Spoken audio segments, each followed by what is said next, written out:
பஞ்சு முறுக்கு மந்த்ரா கடலை எண்ணெயில நானே பண்ணுது. ஒரு சேலஞ்ச், உங்களால இந்த மாதிரி முறுக்கு செய்ய முடியுமா? மந்த்ரா கடலை எண்ணெயில முறுக்கு செஞ்சு பாருங்க. ஓகே. அமெரிக்காவை சேர்ந்த ஹிண்டன்பர்க் என்ற நிறுவனம் அதானி குழுமம் தொடர்புடைய வெளிநாட்டு நிறுவனங்களில் செபி தலைவரும் அவரது கணவரும் அதிக பங்குகளை வைத்திருப்பதால் தான் பங்கு முறைகேடு வழக்கில் அதானி குழுமம் மீது செபி உரிய நடவடிக்கை எடுக்கவில்லை என்று குற்றம் சாட்டியிருந்தது.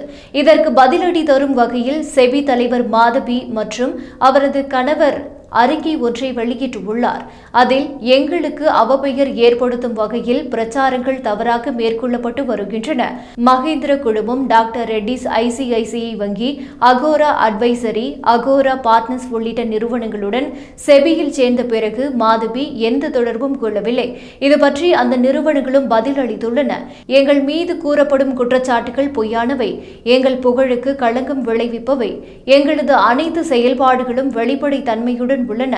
வருங்காலத்தில் எங்கள் மீது வைக்கும் குற்றச்சாட்டுகளை வலுவான ஆதாரங்களுடன் மறுக்க முடியும் என்று மாதவி புரிபுஷ் கூறியுள்ளார்.